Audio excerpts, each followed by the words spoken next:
शुद्ध स्वरूप हैं, हमारे पापों को दूर करके हे सोम, हे अमर परमात्मा, आप हमको सुख दें। अब ये समस्या हल करते हैं, ये समाधान करते हैं कि कबीर की जगह कबीर देव लिखना था, कबीर देव। हम जैसे वेदों को वेद बोलते हैं, जैसे किसी का नाम वेद प्रकाश है, वो लिखता है वेद प्रकाश, हम बोलते हैं वेद प्रकाश।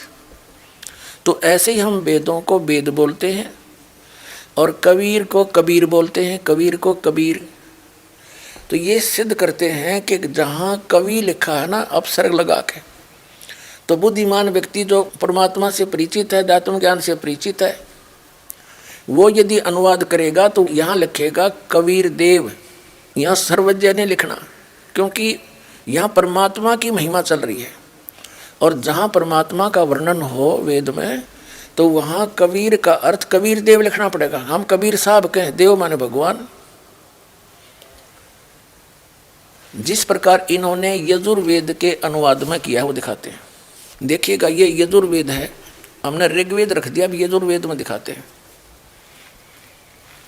प्रकाशक हैं सर्वदेशी कार्य प्रतिनिधि सभा 2/5 महर्षि दान भवन, रामलीला मैदान, नई दिल्ली से छपे। ये इसका अनुवाद करता है।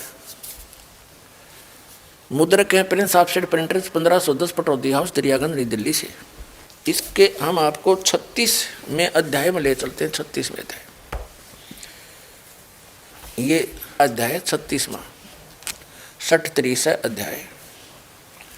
इसके प्रथम मंत्र में लिखा है कि ऋचम वाचम परपदे मनो यजु परपदे। ये यजु शब्द है, इसका 2 अपसर्ग लगे हैं। तो इसका अनुवाद महर्षि दानंद जी ने बिल्कुल ठीक किया है। देखिएगा यहाँ पर क्या है, यजु का अर्थ कर दिया यजुर्वेद, बिल्कुल सही लिखा। यदि इस शब्द का अर्थ कर देते तो कैसे जानते कि यजुर्वेद के बारे में कहा ये। ठीक इसी प्रकार जहाँ पर वेदों में परमात्मा की महिमा हो तो वहाँ लिखना पड़ेगा कि आप कबीर देव हैं, सर्वज्ञ। कोई कवि सर्वज्ञ हुआ आज तक? यदि कोई काव्यकार के बारे में कोई प्रकरण हो, प्रसंग हो, तो वहाँ कवि शब्द अंडरस्टूड है, काव्यकार है। लेकिन परमात्मा की महिमा है वेद में जहाँ पर, तो वहाँ कबीर देव लिखना पड़ेगा, उस कबीर का अर्थ। ठीक इसी प्रकार जहाँ पर कबीर कबीर शब्द है ऐसे लिखा हुआ, उसको कबीर देव लिखना चाहिए इन्होंने। हम वह को बै बोलते हैं, हम कवि को कवि बोलते हैं, कबीर। देव माने परमात्मा, दिखाते हैं आपको इन्हीं के अनुवादों में। देखिएगा, ये अथर्ववेद है, ये कहाँ से छपा है ये देखिएगा। प्रकाशक है पंडिता राकेशा रानी, प्रधान कार्यालय वेद मंदिर महात्मा वेद भिक्षु सेवाश्रम, लेखराम नगर, इब्राहिमपुर, मुकमेलपुर, दिल्ली। ठीक है, इसका चतुर्थ कांड देखेंगे। ये चतुर्थ कांड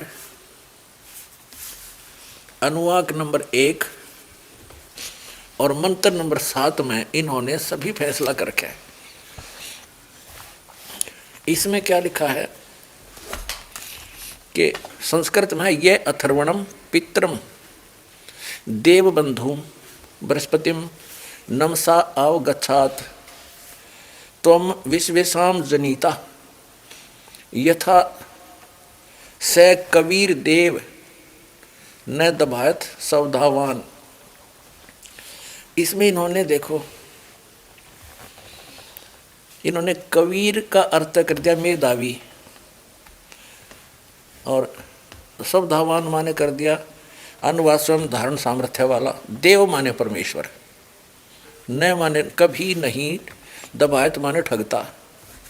इसका देव माने परमेश्वर, ये कबीर देव, कबीर परमेश्वर लिख देते, कबीर देव लिख देंगे। देखो, हम इनकी व्याकरण को भी डिस्टर्ब करना नहीं चाहते, ये व्याकरण के ठेकेदार बन रहे हैं। इसको लिख दें कबीर देव सीधा, बस। देव माने परमेश्वर, ये खुद अनुवादित कर रहे हैं, और कबीर माने कबीर। हम कबीर देव कहने लगे, कबीर परमेश्वर। वेद में जहाँ कबीर लिखा है, जैसे यजुर लिखा है, यजुहु यजुर, कवि ही कबीर, तो वो कबीर देव लिख दे। जहाँ परमात्मा की महिमा चल रही हो, और जहाँ किसी काव्यकार का वर्णन है वहाँ कवि का अर्थ अपने आप ही बदल जाता है। तो यहाँ परमात्मा की महिमा है वेदों में। अब हम फिर लेते हैं ऋग्वेद, यजुर्वेद रख दिया, अब ऋग्वेद, ये है वही ऋग्वेद। अनुवादकर्ता और ये मुद्रक ये है। अब हम इसके ऋग्वेद मंडल नंबर 9, सूक्त नंबर 82 और मंत्र नंबर 1 को तो हम पढ़ चुके हैं, फिर पढ़ लेते हैं एक बार। 82 का मंत्र नंबर 1,